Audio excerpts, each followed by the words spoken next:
Si vous étudiez la stratégie militaire et que vous ne comprenez pas la contre-offensive de Kharkiv de septembre 2022, vous passez à côté de l'un des coups tactiques les plus brillants de la guerre moderne. Cette opération n'était pas simplement une autre bataille dans la guerre entre la Russie et l'Ukraine. C'était un exemple parfait de la façon dont une planification supérieure, la tromperie et l'exécution peuvent surmonter d'énormes désavantages numériques. Ce qui s'est passé pendant ces 6 jours explosifs, du 6 au 11 septembre 2022, devrait être étudié dans toutes les académies militaires pendant le siècle à venir. L'Ukraine n'a pas seulement gagné une bataille, elle a prouvé qu'une force plus petite et agile pouvait démanteler un ennemi jugé supérieur par un génie stratégique. C'était David contre Goliath version 21e siècle. Les chiffres à eux seuls, dont nous parlerons un peu plus tard, sont suffisamment impressionnants pour attirer l'attention de n'importe quel stratège militaire. Mais les méthodes derrière le succès de l'Ukraine révèlent quelque chose de bien plus important. La doctrine militaire russe était alors défaillante, tandis que la stratégie ukrainienne incarne l'avenir de la guerre moderne. Pour comprendre l'ampleur de la victoire de l'Ukraine, il faut saisir à quel point la situation semblait favorable aux forces russes à l'été 2022. Les forces russes ont capturé la ville stratégique d'Izium début avril, en faisant une base opérationnelle majeure. Avec jusqu'à 24 groupes tactiques de bataillons, soit environ 18 000 soldats stationnés dans et autour de la ville, ce n'était pas un simple avant-poste militaire. Izium devait devenir un centre logistique clé pour les opérations russes dans l'est de l'Ukraine. Des lignes de chemin de fer relièrent la Crimée, via le pont de Kertch et la Russie jusqu'à la région de Kharkiv. Le contrôle d'Izium signifiait que la Russie pouvait approvisionner efficacement tout son front nord et utiliser la ville comme base de départ pour de nouvelles avancées vers les villes ukrainiennes clés de Sloviansk et Kramatorsk. C'est ici que la stratégie russe a été catastrophiquement défaillante. En juillet et août 2022, les médias ukrainiens et russes ont relayé des affirmations de contre-offensive ukrainienne à Kherson. En août, le nombre de bataillons russes à Izium avait été réduit de moitié après le redéploiement de forces vers Kherson. Ce n'était pas un hasard. L'état-major général ukrainien a mené des opérations d'information en utilisant les médias grand public pour parler d'une grande contre-offensive dans le sud. C'était la ligne de front de Kherson, tandis qu'il déployait aussi troupes et matériel vers Kharkiv, une diversion classique. Cela s'est avéré particulièrement utile dans le contexte de la stratégie militaire de la Russie à l'époque, l'armée étant habituée à progresser lentement mais sûrement dans toute la région. La Russie pensait dominer toute bataille terrestre. Cela signifiait que les officiers russes n'avaient probablement aucun plan de secours, au cas où ils se retrouveraient en infériorité numérique ou face à une contre-offensive. Surtout ceux qui étaient stationnés dans une zone qui, à l'origine, n'aurait pas dû connaître beaucoup d'actions militaires. Le 29 août 2022, le commandement sud-ukrainien a annoncé le début de la contre-offensive attendue à Kherson, suscitant la réaction espérée par l'Ukraine.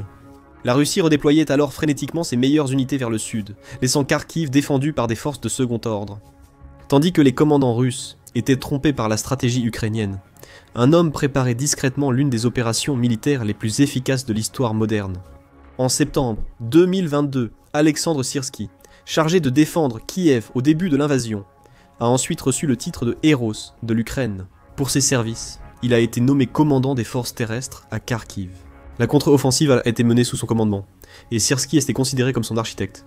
Le génie de Syrski tenait autant à sa planification tactique qu'à sa compréhension des faiblesses de la doctrine militaire russe.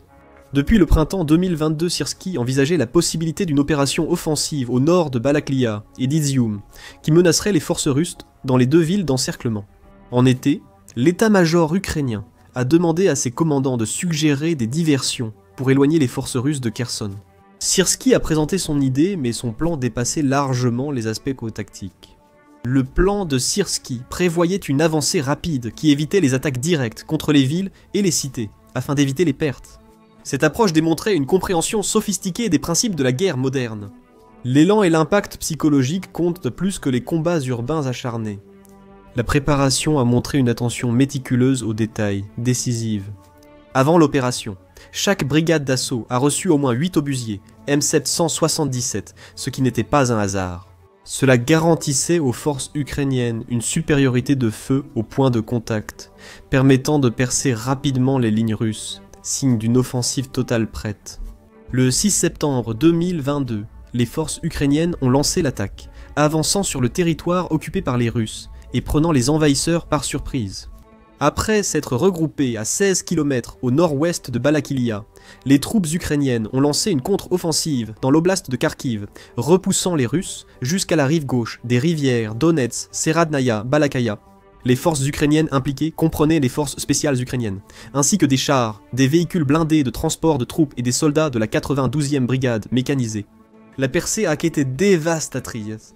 La 25e brigade aéroportée d'Ukraine a avancé vers 3h30 le 6 septembre, après des heures de tirs d'artillerie ukrainien sur les positions russes. Dès le premier jour, la 25e brigade a avancé d'au moins 18 km jusqu'au village stratégique de Volokivyar, carrefour reliant les villes régionales. Cela a permis à l'Ukraine d'utiliser les routes pour l'essentiel de son offensive, augmentant considérablement la rapidité de sa progression. La rapidité de l'effondrement russe à Kharkiv a révélé des failles fondamentales dans la pensée militaire russe qui continuent de hanter leurs forces aujourd'hui. Alors que les troupes russes auraient fui face aux Ukrainiens dans le nord-est de l'Ukraine, les Moscovites célébraient le 875e anniversaire de leur ville. L'écart entre la réalité du front et la perception à Moscou a mis en lumière la profondeur des problèmes institutionnels russes. Au 9 septembre, les forces ukrainiennes avaient progressé de 50 km en territoire russe, reprenant Balaklaya, Shevchenkova et atteignant Kopiansk le 10 septembre. Bien que fortement fortifiées par les Russes, ces positions sont tombées avec peu de résistance. L'impact psychologique sur les forces russes a été immédiat et catastrophique. Certains analystes ont affirmé que, depuis la Seconde Guerre mondiale, c'était la première fois que des unités russes entières étaient perdues en une seule bataille. Les soldats ukrainiens se sont souvenus de la façon dont les forces russes ont fui si précipitamment qu'elles ont abandonné non seulement d'énormes quantités de munitions, mais aussi du matériel militaire nouvellement déployé. Nombre de ces équipements, dont chars et artillerie, sont devenus des trophées intégrés à l'armée ukrainienne. Les pertes matérielles de la Russie étaient stupéfiantes. Rien qu'entre le 6 et le 11 septembre, les Ukrainiens affirmaient avoir tué 2850 soldats russes et d'avoir détruit 590 équipements militaires, dont 86 chars, 158 blindés, 106 systèmes d'artillerie et 159 véhicules. En parallèle, 46 autres équipements ont été perdus, dont 6 avions et 7 hélicoptères. Selon Oryx, ils ont également capturé 129 pièces d'équipements militaires supplémentaires. Le plus néfaste pour la Russie n'était pas la perte de matériel, mais la rupture totale du commandement et du contrôle. Les Ukrainiens ont utilisé les High Mobility Artillery Rocket System pour détruire des dépôts de munitions et paralyser le commandement russe. Deux ressources que la Russie a beaucoup de mal à remplacer et qui sont nécessaires pour que son armée soit efficace. Les victoires tactiques étaient impressionnantes, mais les implications stratégiques de l'opération de Kharkiv par l'Ukraine en ont fait une leçon majeure de guerre moderne. L'Institut pour l'étude de la guerre, ou Institute for the Study of War, l'a souligné. Le rythme rapide de la contre-offensive ukrainienne perturbait les lignes de communication terrestre de longue date utilisées par l'armée russe pour approvisionner ses troupes dans le nord de l'oblast de Luhansk, ce qui entraînerait un sérieux obstacle aux opérations russes.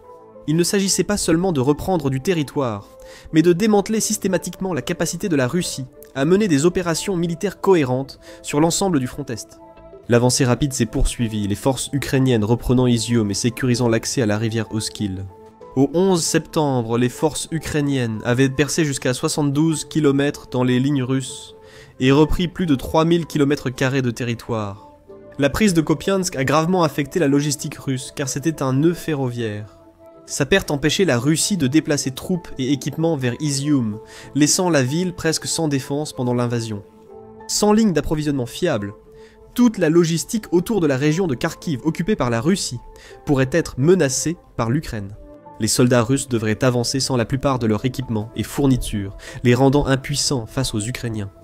Le rythme rapide permettait à l'Ukraine d'isoler les unités russes par des attaques en tenaille, empêchant leur retraite coordonnée. Le ministère russe de la Défense a déclaré que les forces de Balaklaya et d'Izium allèrent se regrouper dans la région de Donetsk pour atteindre les objectifs de l'opération visant à libérer le Donbass. C'était un terme militaire pour une retraite humiliante, connue de tous. Après avoir paralysé la logistique russe et libéré des avant-postes stratégiques, le reste de la contre-offensive s'est déroulé sans encombre. Après l'annonce officielle du retrait russe, la plupart des forces Koyab sont parties vers le nord-est, en direction de la rivière Oskil, considérée par la Russie comme un point de conflit clé. La rivière formait une frontière naturelle que l'Ukraine devait franchir pour libérer la région. Les forces russes se sont repliées sur Liman, centre clé à l'est de l'Oskil, dans le Donetsk, approvisionnant Kharkiv depuis le côté russe. Cependant, certaines sources suggèrent que l'Ukraine a pu traverser la rivière dès le 13 septembre et contrôler des avant-postes vitaux sur cette rive. Cela servirait de base pour envahir Liman. Dans la seconde moitié de septembre, les forces russes à Liman ont commencé à faire face à une situation qui se détériorait et que leur structure de commandement semblait incapable de gérer. Les forces ukrainiennes avaient systématiquement capturé les localités voisines, s'approchant rapidement de la ville elle-même. Les anciennes lignes d'approvisionnement de Liman, autrefois cruciales pour la Russie, sont devenues d'une faiblesse car l'Ukraine pouvait attaquer depuis Donetsk et Kharkiv. L'Ukraine allait contrôler les lignes d'approvisionnement de Lyman vers Luhansk, ce qui aurait isolé la ville des ravitaillements russes. Au 30 septembre, les forces ukrainiennes avaient atteint la ville après avoir franchi la Siversky Donets. En avançant au sud et à l'est de Liman, et en prenant des terres au nord-ouest, les forces ukrainiennes ont coupé la dernière route d'approvisionnement des forces d'occupation depuis le nord. Le 1er octobre, les forces ukrainiennes ont pris Liman, encerclant jusqu'à 5000 soldats russes, et causant de lourdes pertes à l'armée russe. La reprise de Liman a marqué la fin de la campagne. On peut dire qu'après l'annonce du retrait russe le 11 septembre, l'Ukraine avait déjà gagné. Le Centre d'études stratégiques et internationales estime que la contre-offensive a eu lieu du 6 au 13 septembre. À ce moment, l'Ukraine a franchi l'Oskil, pénétré dans le Donetsk et presque repris tout l'oblast de Kharkiv. Pendant cette période, les forces ont progressé d'environ 74 km par jour.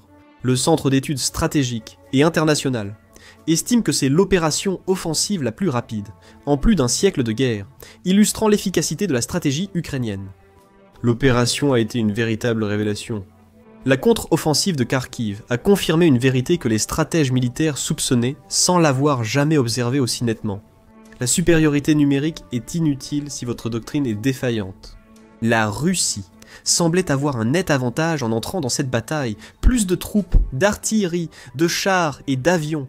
Ils occupèrent et renforcèrent ces positions depuis des mois. Ils avaient tenté l'initiative stratégique et pouvaient choisir où et quand combattre. Pourtant, ils ont perdu de façon catastrophique en moins d'une semaine. Le problème était systémique, pas seulement tactique. Si les armes occidentales ont été essentielles à la réussite de l'Ukraine, la logistique et l'exécution de la campagne ont aussi été décisives dans ce succès. La victoire de l'Ukraine s'explique par une meilleure planification, un renseignement supérieur, des commandements plus flexibles et des soldats conscients de lutter pour leur survie. La doctrine russe, basée sur un commandement centralisé et une forte puissance de feu, s'est avérée inadéquate face aux Ukrainiens capables de s'adapter et d'improviser en temps réel. Le 10 septembre, des représentants du ministère britannique de la Défense ont suggéré que l'armée russe n'avait pratiquement pas défendu la plupart des territoires repris par l'Ukraine. Il ne s'agissait pas vraiment d'incompétence russe, mais d'un système militaire inadapté à ce type de guerre. Les forces russes étaient conçues pour affronter l'OTAN lors de grandes batailles conventionnelles sur leur territoire, en combinant aviation et unités terrestres pour des défenses en profondeur.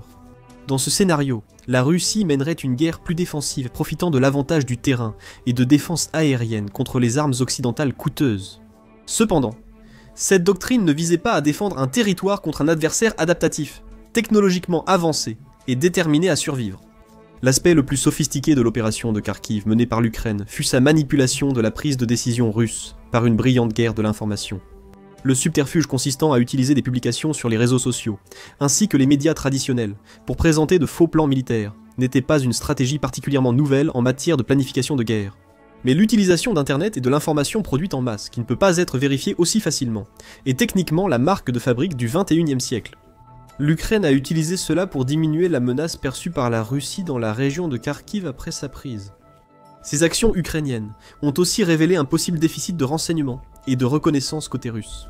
Si vous élaborez une stratégie de guerre en vous basant sur ce que quelqu'un dit sur les réseaux sociaux, vous devriez peut-être reconsidérer vos compétences en tant que stratège militaire. C'est des échecs du renseignement résultés d'une structure de commandement rigide privilégiant scénario fixe et propagande plutôt qu'une planification adaptative. En Russie, les officiers subalternes, surtout en première ligne, semblent avoir peu d'influence sur la stratégie locale. Au lieu de cela, les plans viennent d'en haut, où la haute hiérarchie semble tellement détachée de la réalité de la guerre qu'il a fallu près de 2 ans pour reconnaître qu'il s'agissait bien d'une guerre, et non simplement d'une opération militaire spéciale. Quand les médias ukrainiens ont évoqué une offensive au sud, les commandants russes n'ont pas vérifié ces infos par des renseignements indépendants. Ils ont accepté ce récit et se sont redéployés en conséquence. Le succès de la contre-offensive de Kharkiv a eu des répercussions bien au-delà du champ de bataille. Les succès de l'Ukraine dans l'oblast de Kharkiv ont constitué un regain de confiance crucial pour Kiev, qui dépend de plus en plus de ses alliés occidentaux pour l'aide militaire. Cela a aussi montré aux planificateurs militaires occidentaux que l'Ukraine pouvait défendre son territoire. Ils menaient des opérations offensives, aussi sophistiquées que celles accomplies par l'OTAN ces dernières décennies. Selon le ministre ukrainien des Affaires étrangères, Dmytro Kuleba, les contre-offensives de l'Ukraine ont montré que l'armée ukrainienne pouvait potentiellement mettre fin à la guerre plus rapidement et en faveur de l'Ukraine, avec davantage d'armes occidentales. Déclaration reprise par le président Volodymyr Zelensky le 12 septembre. Ce n'était pas de la propagande ukrainienne, mais une analyse réaliste fondée sur les performances observées au combat. Le succès de l'opération a aussi eu des répercussions régionales immédiates. Des affrontements à la frontière entre l'Arménie et l'Azerbaïdjan ont éclaté peu après que la Russie a subi des revers lors d'une contre-offensive, affaiblissant ainsi sa capacité de projection de force dans la région. Lorsqu'une supposée superpuissance militaire subit une défaite aussi humiliante, cela encourage les remises en cause de son influence partout dans le monde. Étudier la stratégie militaire sans comprendre la contre-offensive de Kharkiv fait manquer des leçons clés sur la guerre moderne. Leçon 1. La tromperie est le plus grand multiplicateur de force. L'opération d'information de l'Ukraine a été plus efficace que n'importe quel système d'armes pour déterminer l'issue de la bataille. En manipulant les déploiements de troupes russes grâce à une tromperie stratégique, l'Ukraine a créé les conditions de la victoire avant même que le premier coup de feu ne soit tiré. Leçon 2. Le commandement centralisé est une faille majeure. Les forces russes n'ont pas pu s'adapter aux conditions changeantes du champ de bataille, car leur doctrine exigeait une autorisation du commandement supérieur pour les décisions tactiques. Les forces ukrainiennes ont exploité les opportunités en temps réel. Leçon 3. La logistique prime sur la puissance de feu. L'Ukraine n'a pas gagné parce qu'elle avait plus de chars ou d'artillerie, elle a gagné parce qu'elle a systématiquement détruit la capacité de la Russie à approvisionner et à commander ses forces. Leçon 4. La technologie renforce la compétence, sans la créer. Les armes occidentales étaient importantes, mais la victoire de l'Ukraine est venue d'une planification, d'une formation et d'une exécution supérieure. La technologie n'est utile que si ses utilisateurs le sont. Leçon 5. Décider vite est crucial. En guerre moderne, le camp capable d'observer, décider et agir plus vite l'emporte, peu importe l'avantage numérique. Pour saisir la portée de cet exploit, il faut tenir compte du contexte historique. L'étude du Centre d'études stratégiques et internationales a également mis en avant 3 opérations historiques du siècle dernier. L'opération de Kharkiv par l'Ukraine a avancé plus vite que les célèbres Blitzkrieg allemandes. Elle a dépassé les avancées israéliennes lors de la guerre du Kippour, qui était considérée comme parmi les opérations blindées les plus réussies de l'histoire moderne. Ce n'était pas seulement une victoire tactique, c'était une démonstration d'art opérationnel au plus haut niveau. La contre-offensive de Kharkiv a non seulement changé la guerre Russie-Ukraine, mais aussi la vision des stratèges sur les conflits modernes. L'opération a montré qu'au XXIe siècle, le camp avec de meilleures informations, une décision rapide et une doctrine flexible l'emportera sur des adversaires plus nombreux, mais rigides. Le New York Times a rapporté que la perte d'Izium, ville stratégique de l'est de l'Ukraine, est le plus grand revers russe depuis sa retraite de Kiev. Cette évaluation, bien que correcte, sous-estimait l'ampleur des implications. En reprenant une région vitale conquise en avril, l'Ukraine a brisé l'élan russe. Les plans précédents qui dépendaient de la logistique passant par Kharkiv devraient être revus. Les pertes subies par la Russie devaient être compensées par la conscription et des efforts de recrutement, ce qui exercerait une pression supplémentaire sur la démographie déjà problématique du pays. La leçon. En guerre moderne, compétences, adaptabilité et planification priment sur quantité et puissance de feu. Si vous ne comprenez pas comment l'Ukraine a gagné, vous ignorez comment se dérouleront les guerres futures. Merci d'avoir regardé. Pour découvrir comment l'Ukraine a réussi à renforcer son armée pour obtenir cette victoire et devenir l'une des forces les plus compétentes au monde, regardez cette vidéo. Pour suivre la géopolitique mondiale, abonnez-vous à The Military Show pour des vidéos quotidiennes.